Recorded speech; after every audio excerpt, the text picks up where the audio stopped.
So what's up guys, welcome back to house of mission. मैं नेहा हाजिर हूँ आपके सामने हमारी हिस्ट्री की सेकंड वीडियो के साथ। ठीक है, इसमें हम हिस्ट्री के CUET के सिलेबस को कंप्लीट कर रहे हैं। ठीक है, इन वीडियोस में चैप्टर वाइज मैं आपके लिए 20 क्वेश्चंस लेके आती हूँ। They are more like mocks for you, so that अगर आपने पहले चैप्टर को कवर कर लिया है तो आप उसके बाद इन मॉक क्वेश्चंस को कर सकते हैं, जिससे आपको पता चल पाएगा कि आपका जो लेवल है, आपकी जो प्रैक्टिस है वो किस लेवल पर चल रही है। ठीक है, and I can guarantee you after completing all of these मॉक्स you will find yourself with visible confidence, जो कि आपको CUET में आपके मार्क्स को एक्सेल करने में बहुत ज्यादा मदद कर देगा। ठीक है, last but not the least, इस वीडियो के एंड में मैंने आपके लिए 3 बोनस क्वेश्चन भी रखे हैं। राइट, तो वो क्वेश्चन जो होंगे आपके प्रीवियस वीडियो से हैं, यानी कि वो किससे हैं? ब्रिक्स, बीड्स एंड बोन्स, यानी कि B3 से हैं।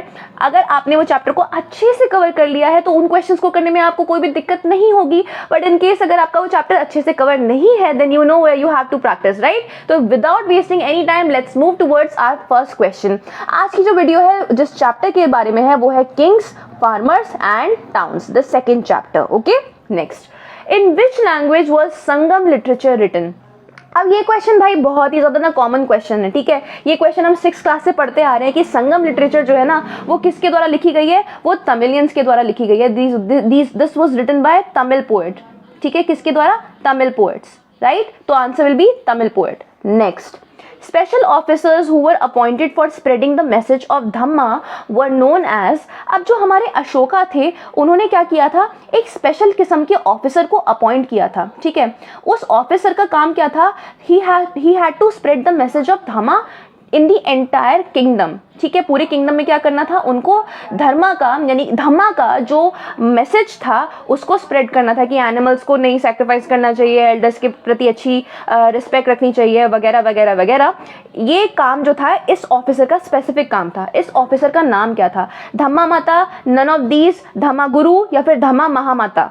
The answer is Dhamma Mahamatta. ठीक है, next, Dharma Sutras are dash text. Dharma Sutra जो होते हैं वो कौन सी लैंग्वेज के टेक्स्ट है? संस्कृत के, तेलुगु के या फिर हिंदी के या फिर इनमें से कोई भी नहीं। ठीक है, अगर आपने धर्म सूत्र के बारे में कभी भी पढ़ा होगा तो आपको पता होगा दीज आर संस्कृत टेक्स्ट। ठीक है, ये संस्कृत भाषा में लिखे गए टेक्स्ट हैं। ठीक है, हिंदी नहीं है, तेलुगु नहीं है, क्योंकि उस टाइम पे जो कोटली लैंग्वेज हुआ करती थी वो संस्कृत हुआ करती थी। Right, next, which mahajanapada was the most powerful from 6th to 4th century BC? अरे भाई इस क्वेश्चन को देखो और आंसर सीधा लगा दो ना। 6th to 4th century में सबसे ज्यादा पावरफुल महाजनपद जो हुई उसका नाम था मगध। राइट, नेक्स्ट, ज़ुआनज़ांग या फिर Xuanzang visited Pataliputra in dash century CE। अगर आपको ये आंसर पता है तो आपको ये भी पता करना जरूरी होगा कि वो किस राजा के, किस किंग के रेन में, ठीक है, किस किंग के रेन में आए थे। तो जो ज़ुआनज़ांग थे वो कौन सी सेंचुरी में आए थे? 8th में, 4th में, 6th में या 7th में? The answer is 7th century. और 7th सेंचुरी में वी हैड हर्षवर्धन। ठीक है, हर्षवर्धन। राइट, हर्षवर्धन के टाइम पर ज़ुआनज़ांग आए थे। ठीक है, next, which British officer deciphered Brahmi and Kharoshthi? The most frequently asked question. ठीक है, इतना फ्रीक्वेंट है कि लोगों को अभी तक याद हो जाना चाहिए कि किस ब्रिटिश ऑफिशियल ने ब्राह्मी स्क्रिप्ट और खरोष्ठी स्क्रिप्ट को एक्चुअली में पढ़ना बताया था, कि एक्चुअली में इनके जो डिफरेंट सिंबल्स हैं उनका मतलब क्या है, उनकी साउंड्स क्या है। ठीक है, तो लॉर्ड मैकॉली थे, जेम्स विल्सन थे, जॉर्ज थॉमस थे या फिर जेम्स प्रिंसेप थे? The answer is James Prinsep. ठीक है, ही डिसाइफर्ड कि ब्राह्मी और खरोष्ठी स्क्रिप्ट्स किस तरह से पढ़ी जाए। Okay, next, what do you mean by periplus in Greek? Periplus of the सी।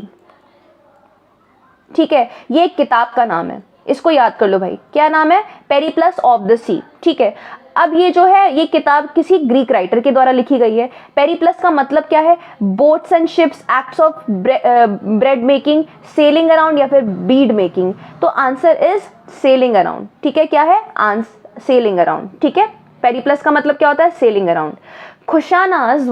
खुशानाज मतलब जो किंगडम, खुशान लोगों की जो किंगडम थी वो एक्चुअली में कौन से लोग थे? Nomadic tribe of South India, nomadic tribe of China या फिर nomadic people of North India या फिर nomadic people in living in Mongolia? The answer is nomadic people living in China. They were Chinese originally. Right, next, which of the following statement is incorrect regarding Gahapati? अरे हमने अगर गहापति के बारे में पता है तो उस टाइम पर, जिस टाइम की हम बात कर रहे हैं, we are talking about 4th century, we are talking about 6th century, इस टाइम पर क्या होता था, गहपति नाम का एक बहुत ही इंपॉर्टेंट सोशल कैरेक्टर हुआ करता था, ठीक है।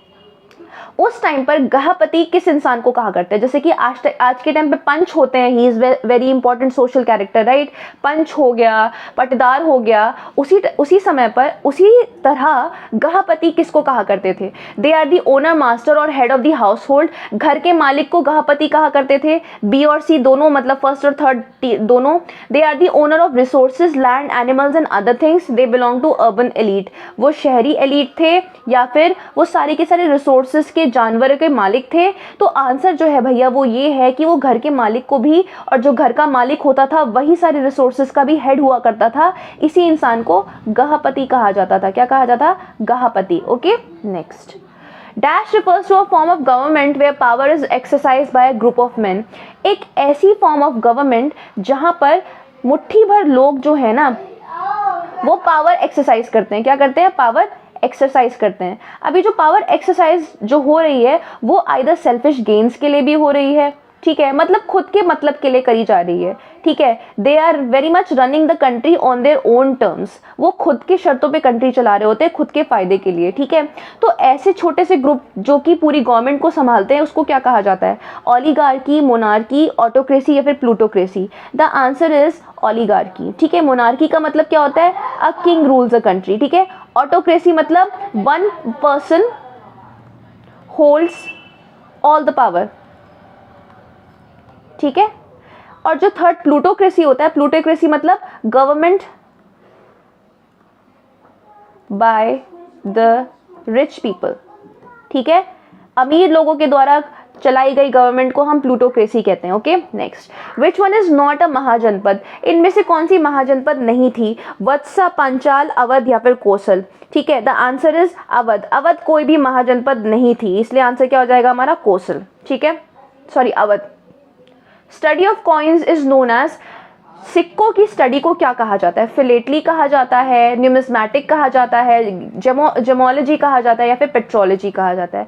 अरे एक एक करके ना क्या करते हैं, इनके मतलब समझ लेते हैं। ओके, तो पेट्रोलॉजी का मतलब होता है स्टडी ऑफ रॉक्स। क्या होता है? Study of rocks. जब हम पत्थरों की स्टडी करते हैं, metamorphic rock, sedimentary rock, that is what is known as petrology. Okay, third है जेमोलॉजी। अरे इसको तो नाम समझ के ही आ रहा है कि जेम्स के बारे में कुछ होगा, मतलब जो प्रेशियस पत्थर नहीं होते हैं उनके बारे में स्टडी, उनकी कटिंग को किस तरह से पढ़ा जाएगा, कटिंग कैसे करी जाएगी, that is known as gemology, ठीक है। फिलेटली का मतलब होता है कलेक्टिंग स्टैम्प्स, ठीक है। स्टैम्प्स कलेक्ट करने वालों का जो प्रोसेस होती है उसको फिलेटली कहा जाता है। Numismatic is study of coins. तो आंसर क्या हो गया? न्यूमिस्मैटिक। याद रहेगा न्यूमिस्मैटिक, न्यूमिस को नंबर से याद रखना और नंबर मतलब कॉइन्स। ओके, पटिवेदिका मीन्स, पटिवेदिका का मतलब क्या होता है? कॉबलर, राइटर, बाबर या फिर reporter? Answer is the Pativedika was actually a reporter, used to be a reporter. Okay, what was the capital of Magadh? अरे मगध की कैपिटल कौन थी? कलिंग थी, सांची थी, राजगृह कुछ नहीं होता, राजगृह होता है, राजगृह, ठीक है, राजगृह इन बिहार, ठीक है। तो मगध की कैपिटल कौन थी? मगध की कैपिटल थी राजगृह, ठीक है। राजगीर कह लीजिए, राजगृह कह लीजिए, दोनों ही सही है, ठीक है। नेक्स्ट, पहले ये बिहार की फर्स्ट कैपिटल राजगीर थी, उसके बाद क्या हो गया था? पाटलिपुत्र को बना दिया गया था। Okay, dash are writings engraved on hard surfaces which are such as stone, metal और पॉटरी, ठीक है। स्टोन पे लिखी गई मतलब जहां पर हम नक्काशी कर करके लिखते हैं ना, पत्थरों के ऊपर या फिर किसी मेटल के ऊपर लिख दिया या फिर किसी भी हार्ड सरफेस के ऊपर लिख दिया, तो उस नक्काशी करके लिखने को क्या कहते हैं? अब मैं नक्काशी बार बार बोल रही हूँ तो स्कल्पचर को टिक मत कर देना, वो तो गलत है, ठीक है। मैन्युस्क्रिप्ट्स भी नहीं होती, कैलीग्राफी भी नहीं होती। The answer is inscription. क्या बोलते हैं इनको? इंस्क्रिप्शन। किसी भी हार्ड सरफेस पे अगर आप लिखाई करते हैं गड़ा गड़ा के, उसको इंस्क्रिप्शन कहा जाता है, ठीक है। Next, name the big rock kept on the burial in central and south India. Central और साउथ इंडिया में किसी के भी टूम्स पे जो स्टोन रखा जाता है उसको क्या कहा जाता था? उसको कहा जाता है मेगालिथ, ठीक है। लिथ का मतलब स्टोन होता है और मेगा का मतलब बड़ा जो पत्थर रखा जाता है ना, आज के टाइम पे उसको टूमस्टोन कहा जाता है। तो प्रैक्टिस स्टिल कंटिन्यूज, ठीक है। Next, where is Sudarshan lake? अरे सुदर्शन जो लेक था बड़ा फेमस सा लेक है, बहुत सारे लोगों ने इसको ठीक करवाया, ठीक है। किंग रुद्रमान ने भी करवाया था, ठीक है। तो ये जो सुदर्शन लेक है वो है कहाँ, बार बार टूट जाता था। The answer is Gujarat. कहाँ पर है? गुजरात में। When was Epigraphia Indica firstly publish? ये जो किताब है एपिग्राफिया इंडिका, ये पब्लिश पहले कहाँ पर हुई थी? कब हुई थी? It was publish in 1888। कब हुई थी? 1888 में, ठीक है। बाना Bhatt was the court poet of, बाना भट्ट जो थे वो किसके कोर्ट पोएट थे? चंद्रगुप्त मौर्य के, अशोका के, बिंबिसार के या फिर हर्षवर्धन के? इन तीनों के कोर्ट में तो आप इनका नाम कभी नहीं सुनोगे, तो आंसर इज हर्षवर्धन। हर्षवर्धन के कोर्ट में उनके जूल में से बहुत सारे लोग, नॉट ज्वेल, जूल में से आते थे बाना भट्ट, ठीक है। Next, Yaudheyas belong to which state? ठीक है, ये जो योधेयास थे, मतलब ये जो किंगडम थी स्पेसिफिक, ये जो डायनेस्टी थी, वो किस स्टेट को बिलोंग करती थी? हरियाणा को बिलोंग करती थी, पंजाब को बिलोंग करती थी, बंगाल को बिलोंग करती थी, या फिर ये दोनों स्टेट्स की बात हो रही है? इनकी नहीं, इन दोनों की स्टेट्स की बात हो रही है, ठीक है। The answer is both B and C, ठीक है। अब आ जाते हैं हमारे किस पे? बोनस क्वेश्चन पे। आई होप आपको ये आते होंगे, नहीं भी आते तो कोई दिक्कत नहीं है यार, we'll do practice, okay. Name the 2 trading station between Mesopotamia and Harappa. Mesopotamia और हड़प्पा के बीच में जो 2 ट्रेडिंग स्टेशन आते थे उनका नाम क्या है? ठीक है, अब देखो मैं आपको उनका आज का नाम बता देती हूँ। एक का नाम है बहरीन, ठीक है, क्या नाम है? एक का नाम बहरीन है, दूसरे का नाम है ओमान, ठीक है।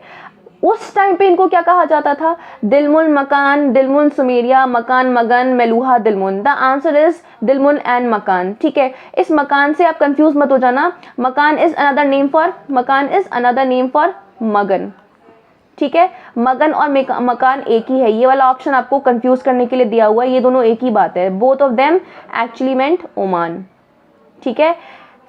मेलूहा तो हमारा ही नाम था, हड़प्पन्स का ही नाम था, राइट। और सुमेरिया मेसोपोटामिया को कहा करते थे, ठीक है।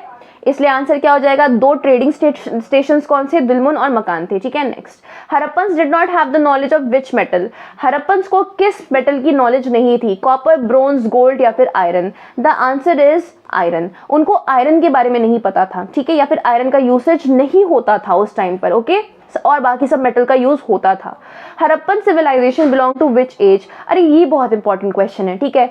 हड़प्पन सिविलाइजेशन एक्चुअली में थी कौन सी एज की? Bronze age, iron age, chalcolithic age या फिर copper age? The answer is bronze age. कितने लोगों ने चाल्कोलिथिक एज बोला प्लीज बताना, ठीक है। The answer is bronze age. यहाँ पर हमारे 23 क्वेश्चंस खत्म होते हैं। I hope you got to learn a lot of new things, ठीक है।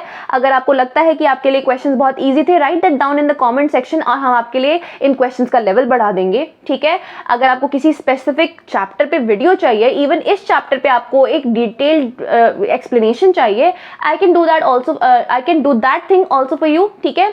कुछ भी डाउट हो you can ask us in the comment section, बिल्कुल भी शर्म मत करना यार, ठीक है। आपके CUET का मामला है, we are there for your CUET preparation. I hope आपकी प्रिपरेशन अच्छी चल रही होगी। All the best for your CUET preparation. मिलते हैं नेक्स्ट वीडियो में, बाय बाय।